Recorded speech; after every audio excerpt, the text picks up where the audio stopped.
Welcome back to VoxBox. I'm your host, Awestruck Vox, and I need to talk about this. I have a need to address this argument that really isn't actually much of an argument. It's actually a really sloppy defense, and I've seen this argument being used for Steven Universe. Any really big show is going to have people use this argument, which, again, isn't really much of an argument, to try to defend the show and protect it from criticism, and that's the just be grateful we have the show, just watch the show and enjoy it argument. Like I said, this has been more predominant lately with Steven Universe, and yeah, it's annoying, because you're not really arguing or giving a valid response to an actual valid criticism. Don't get me wrong, there are a lot of bad criticisms in Steven Universe's fandom. For example, a bad criticism would be, oh, this episode was filler, it's been this many seasons and we still know nothing about Pink Diamond, why didn't we have this huge revelation yet, this show sucks. I would consider that a very not good criticism, because you're not actually critiquing the episode, you're critiquing the show itself and its pacing, and projecting said frustration onto an episode that, by all means, unless it's advertised to have a lot of answers, is not obligated to give the audience answers. But when it's a valid criticism like, I didn't enjoy Future Boy Zoltron due to the out-of-place characterization of Mr. Frowny, the rather melancholy tone the entire episode had, and the storyboarder's art style felt really off as compared to previous episodes. Or, I didn't enjoy Room for Ruby because it's odd Steven would trust another Ruby after the entire eyeball fiasco, that Lapis wouldn't do anything to stop the roaming eye, and that everyone is calm that the roaming eye and Navy is just gone. 9 out of 10 times, I'll see a valid criticism like that, followed up with, and have at least one response, oh my god, just enjoy the show, just be grateful we have Steven Universe. And for the record, those are not my thoughts on Future Boy Zoltron or Room for Ruby. I thoroughly enjoyed both episodes.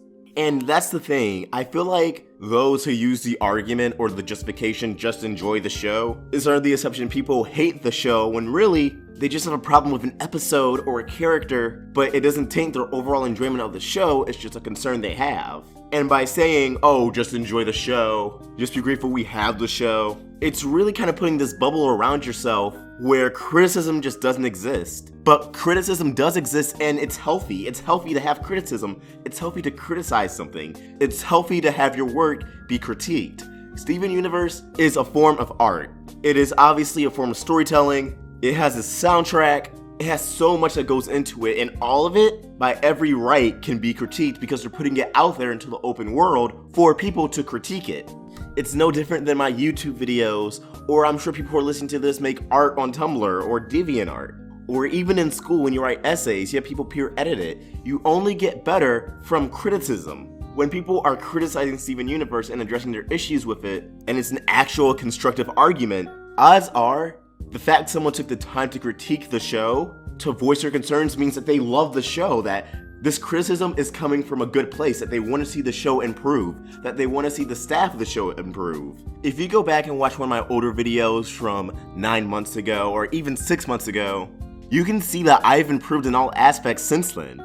My editing's gotten a lot better, my mic quality has improved, my dialogue, everything, and that's only because of criticism. People let me know, hey, your mic quality is not okay. I go out and I buy a Blue Yeti. This video could be better edited, or at this timestamp there's an error right here. Or even a criticism I still get now, I talk too fast, and I'm aware I do talk fast. People get on my case because I mispronounce Earth. Can these criticisms get annoying? Of course, it does not feel good to be criticized, but again, it's a healthy thing. Because of all those criticisms, now I edit in Premiere Pro, now I have these Red Giant plugins so my videos can look even better. Now I do vocal warm-ups before I record my videos.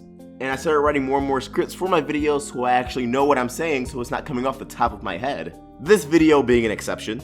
It's okay for your favorite show to be criticized. It doesn't mean people hate the show or that it's a bad show. Because anything can improve and anything can be better. Lord knows people saying, oh, just enjoy the show, just be grateful we have the show, wouldn't be saying that about Teen Titans Go. Oh, just enjoy Teen Titans Go. You guys should be grateful that Teen Titans series is airing on TV in the first place. When people say that, it's just like, okay, just because something exists doesn't mean it's null and void of all criticism. Now, I'll admit, some of the critiques like, oh, Lapis is getting lighter, she's 2 whole shades more teal than she was in the last episode, or Peridot's hairline that was slightly lopsided in this episode, those can be critiques that seem rather pointless. It's understandable why people would be annoyed at that, but it's not really helping the show out all that much in the long run. The show is colored in Korea, the same place where its animation is finished up. So unless you can track down animation fill-in employee number 44, you're going to be hard pressed to find that being changed anytime soon. And in all honesty, when you say, oh, just watch the show, just enjoy the show, don't complain about it, it's pretty ironic with shows like Steven Universe or Gravity Falls, because these are shows that are meant to make you think. Shows that make you question these characters, question yourself. By saying, oh, just be grateful you have the show, just enjoy the show, you're asking us to turn off our brains and just consume mindless television, which Steven Universe is anything but. And if you're concerned that this criticism is gonna hurt the Crewniverse and then they're all gonna quit the show or the show's gonna get canceled because fans complain, again, that's just not reality. Criticism is gonna help the Crewniverse too. All the writers, the storyboarders, executive producers, Rebecca Schicker herself, this show and any show they work on is always a learning experience so they can see, okay, what worked and what didn't work with Steven Universe. Even if the criticism doesn't impact them in future seasons, it will impact them for their next projects. By saying, oh, just enjoy the show, oh, don't complain, really and truly, you're studying the growth of the Crewniverse. If anything, you're doing more harm than good by telling people not to criticize the show, to not criticize their work. It's essentially getting one of those participation trophies, everybody's a winner. It's not genuine. And if anyone's honestly that concerned, the show isn't gonna go away or get criticized or end on its own because people criticize it.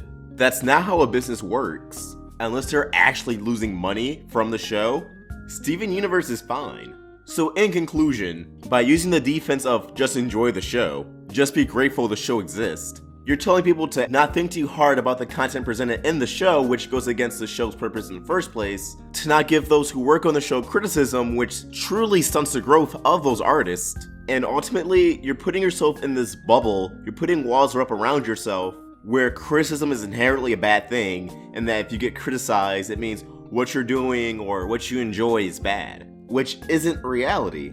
So yeah, I really wanted to get this off my chest. I really wanted to talk about this. And I want to thank Pie Guy Rules for being my inspiration for these videos because he has made similar topics before on similar arguments he constantly gets in his own comments. But this is one I definitely wanted to tackle. And if you guys agree with me, let me know in the comments down below. And as always, if you enjoyed this video, please like and subscribe, it really helps us out.